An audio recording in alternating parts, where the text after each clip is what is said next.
Welcome to ViraRecaps. Our movie starts inside the Chinese intelligence headquarters.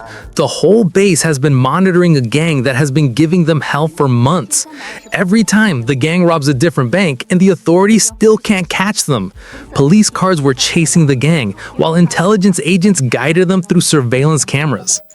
But one member of the gang, Simon, a hacker and programming expert, manages to take control of all surveillance cameras in the area and erase any trace of the gang from the footage. The next day is the big operation the gang has been planning. We see an old man, about the age of my grandfather, but he clearly looks like a ninja. He slips past all the surveillance cameras around the place, enters a cafe, and sits comfortably. At the same time, Officer Wing and his assistant arrive at the house of a businessman named Larry. They inform him that they're from the police and need him to come with them to the bank to unlock the security codes of his account, because all his money is at risk of being stolen. Larry hurries into the car with them.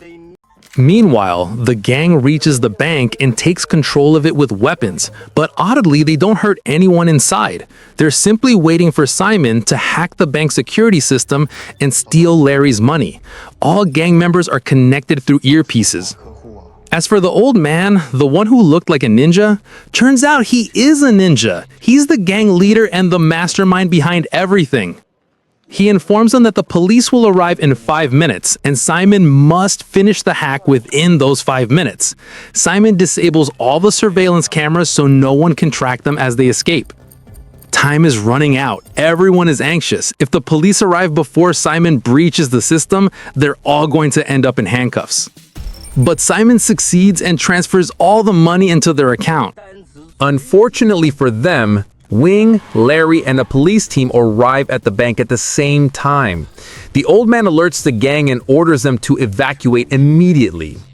When Wing enters the bank, the old man gets up to leave, but a barista accidentally takes a picture of him and apologizes. The gang finishes their job and is about to leave when Wing becomes suspicious and tells them to stop. The old man immediately orders them to change the whole plan and escape. A fierce chase starts. The gang beats all the officers with Wing and takes Wing hostage inside the elevator. They lock him in, beat him up inside the elevator, restrain him, and escape. But Wing frees himself quickly and continues chasing them. The gang jumps off the building using parachutes. Wing recklessly grabs a worker who was nearby and jumps with him, landing hard on a bumper, but he gets up and continues to chase. Intelligence keeps tracking the gang and informs Wing that they're heading to the amusement park. Reinforcements arrive, but the gang fiercely clashes with them and defeats them all. Each gang member escapes in a different direction to confuse the police. The police search everywhere and find nothing. When they finally suspect someone, the gang member changes his disguise instantly. Simon hacks into the hotel cameras again, so Officer Lin orders all police officers to activate the body cameras with facial recognition. But Simon discovers this trick and orders the gang to avoid any camera they see. Wing manages to spot one gang member, Sheng, and recognizes him from his earring. Simon warns Sheng that the police identified him, so he rushes into a changing room, transforms his appearance into a girl, and confidently walks out with a group of girls, escaping successfully. Later, the amusement park show begins. An enormous mechanical tree rises from underground. Everyone is amazed except Lin, who notices it started earlier than usual. The gang uses this moment to jump into the tree and disappear completely. The police lose their trail. Larry enters the bank and finds all his accounts emptied, not a single dollar left. He loses his temper and starts yelling at the police. Back at Intelligence HQ, the director questions Wing and Lin for failing to catch the gang. They explain the gang is extremely smart and even hacked the intelligence systems themselves. The director demands they catch them immediately before the scandal spreads. Lin says, "There's only one person who can catch this gang." The director replies, "You mean Hoby?" She says yes. Wing hates this idea. He says, "Hoby was your old mentor, but he caused his partner's death during the last mission and ruined the biggest drug operation we had." Lin insists it was an accident and they need his help. The director agrees. I don't care about the past. We need to catch the gang. The next day, they send a new police officer named Elena with her partner Cheng to watch Hoby. She's new at intelligence, but they treat her like she belongs in the kitchen rather than the field, so they dump the surveillance job on her. Lin watches Hoby walking his dog and hides before he sees her. Elena goes to Hoby's favorite restaurant and waits. Their intel says he comes here every day for tea. She's annoyed because she's stuck watching a 60-year-old man. Hoby arrives, notices her immediately, and walks over. Aren't you tired of spying on me? Elena is shocked and pretends she doesn't know what he's talking about. Hoby calmly tells her he knows she's been watching him for exactly 4 hours and 20 minutes, changed her jacket 3 times, and that the guy who was with her on the bus is the same man who accompanied her while spying. She's stunned. Hoby adds, "Even your eyes gave you away." He shakes her hand. We learn Hoby was her father's old partner, the one who died in the last mission. They talk, and she tells him the last time she saw him, she was 8 years old. She asks how he recognized her. He says she looks like her father. She finally admits the truth and tells him intelligence needs him. The next day, he goes with Len to HQ.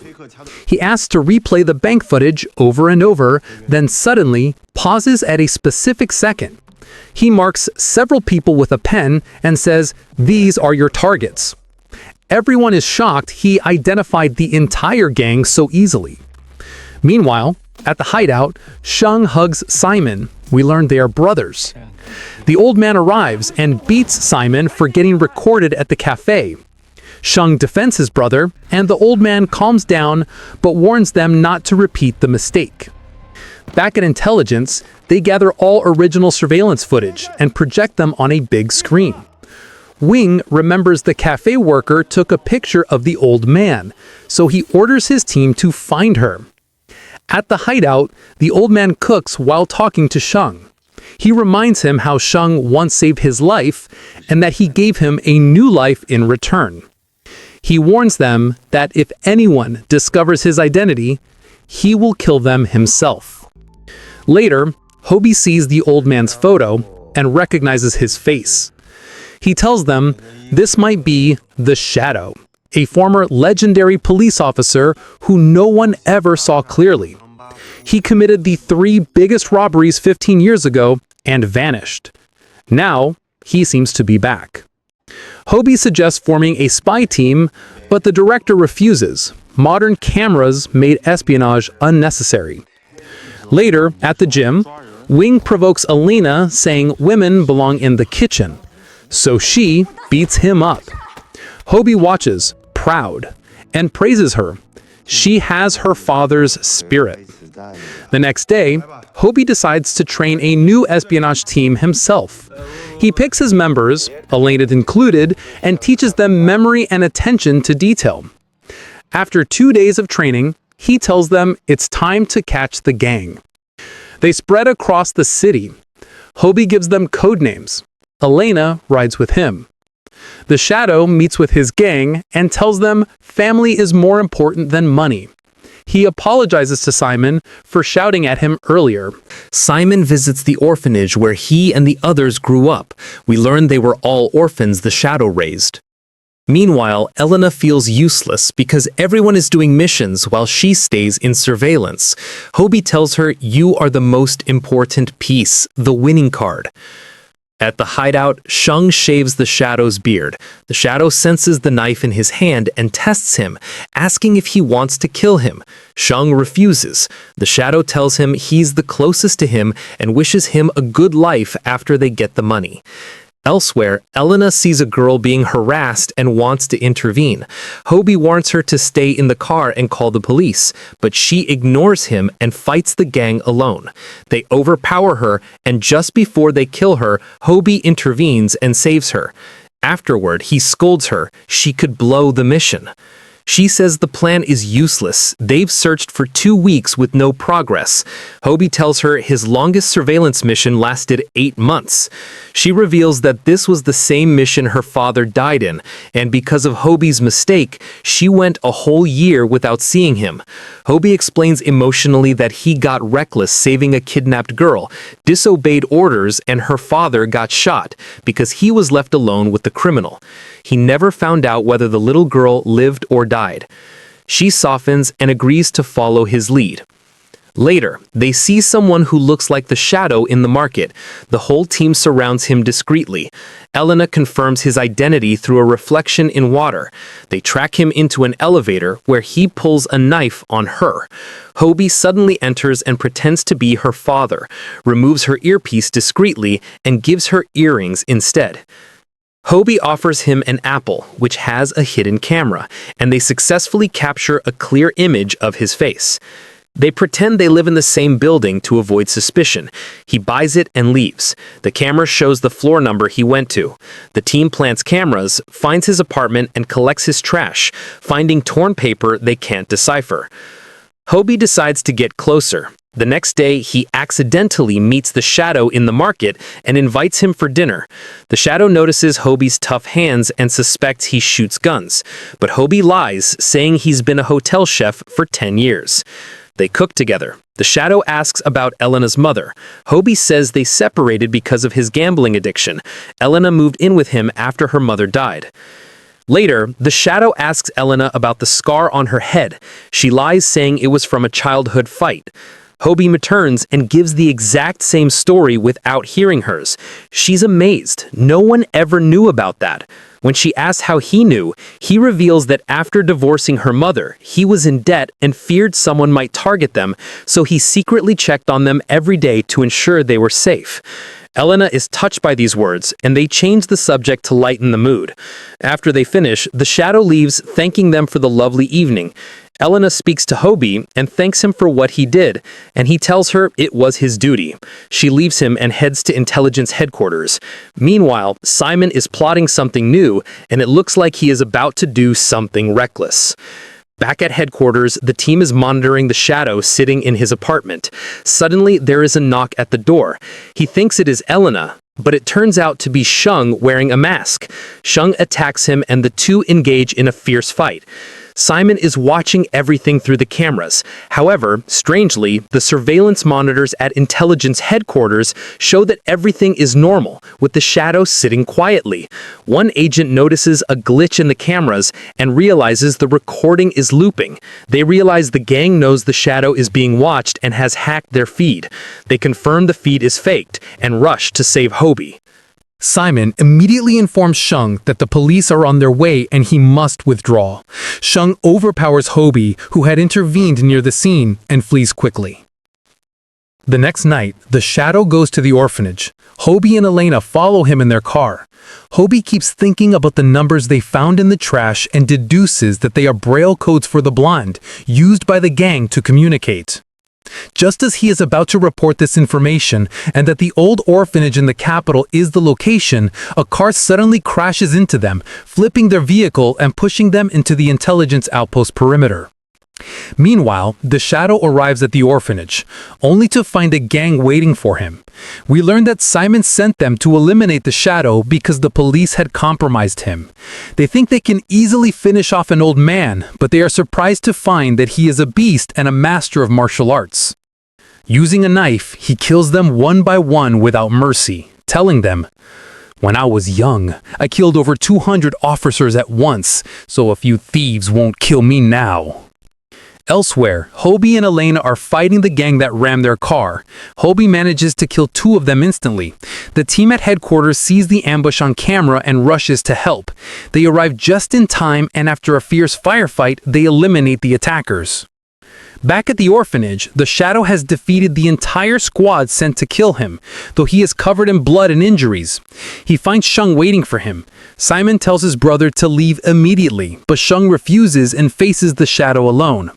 The Shadow asks him, "Whose plan is this? Yours or Simon's?" Sheng says it is his plan and draws his weapon. They fight, blow for blow, showing high-level combat skills. Meanwhile, Elena informs Chang about the Braille code's Fendi orphanage location, and the police rush there. Sheng and the Shadow are still fighting. Sheng suddenly grabs the Shadow in a bear hug and they both fall from the second floor. Despite his injuries, the Shadow stands up quickly, grabs Sheng, chokes him, and stabs him. Before dying, Sheng tells the Shadow he wishes he could be his son in the next life, then looks at the camera and signals Simon. The Shadow realizes the plan. The building is rigged with explosives. Before he can react, Simon detonates the building and it collapses on them. The police arrive and are surprised to find the Shadow still alive. Since he is injured, they arrest him. The team returns to headquarters, devastated. They realize the rest of the gang was there. They organize a manhunt. They track the gang down and individual officers engage the remaining members, eventually neutralizing them. However, Simon manages to escape. Elena chases him, but he keeps changing his appearance like a chameleon. Meanwhile, Wing is transporting the Shadow to prison in a police van, mocking him. "After all this, it was you, old man?" The Shadow looks at him with contempt. Wing's phone rings. It is Simon. He asks to speak to the Shadow. Wing hands over the phone to trace the call. Simon threatens the Shadow, crying, saying he will take his soul just as the Shadow took his brother's. He ends the call. The Shadow drops the phone on purpose. When Wing bends down to pick it up, the Shadow strikes him professionally, defeats the guards, breaks Wing's arm, and escapes. Elena continues searching for Simon, recalling Hoby's training about attention to detail. Cheng arrives and gives her a replacement earpiece. As she walks away, Cheng spots Simon entering a mall and follows him without being noticed. Just as he gets close, the Shadow appears from hiding, slices the artery in Cheng's leg, and leaves him to fall. The Shadow enters the mall behind Simon. He stands before Simon. Simon is shocked and pulls a knife to kill him. The Shadow catches his hand, reverses the blade, and stabs him with it, killing him. He gives him a final hug, lets him drop, and vanishes. Outside, the police arrest the rest of the attackers. Elena sees Chang injured and calls an ambulance, but sadly, he dies. The next day, everyone is at the hospital treating their injuries. They return to HQ. Elena is heartbroken and asks for leave. Wing grants it. Hoby follows her and asks, "Are you really taking leave? Wait until we finish this case." He shows her photos suggesting the Shadow is planning to flee the country. She agrees to stay to avenge their fallen colleague. The next day, Elena sits alone in a cafe. The Shadow, in disguise, sits opposite her. He asks, "Don't you know me?" She says she didn't notice. He removes his prosthetic chin, revealing his identity. She pretends she isn't working and shakes his hand. He asks about her boyfriend, Chang. She says he died in the metro chasing a criminal. He was a cop. They stare at each other like enemies. Elena spots Hoby arriving and tries to act normal, but the Shadow notices. He expertly grabs her neck, subdues her with a pressure point, and moves to leave. Hoby bursts in, blocking his path. "You won't escape this time," the Shadow challenges him. A brutal fight ensues between the two old veterans, destroying the cafe. The Shadow manages to slash Hoby's neck. Just as he is about to kill him, Elena wakes up, attacks the Shadow, and checks on Hoby. The Shadow seizes the moment to escape. Elena runs after the Shadow, but he changes his disguise and disappears into the crowd. She panics, but remembers Hoby's training, focused on the details. She remembers the Shadow's hand is injured and bandaged. She scans the hands of everyone in the crowd until she spots the bandaged hand. She follows him and calls for backup. The intelligence team swarms the area, cutting off his escape routes. Every time the Shadow turns, he sees police. He is surrounded. Hoby arrives in a car, his neck bandaged. Realizing it is over, the Shadow laughs loudly, praises Elena's strength, and surrenders, holding out his hands. But suddenly, he pulls a hidden knife to stab her. Elena, proving she is a true ninja, dodges the attack and overpowers him. Finally, the police arrest the Shadow who had evaded them for so long. The mission is over, and here our movie ends. Please smash that like button and subscribe to the channel for more movie summaries. Goodbye, my friend.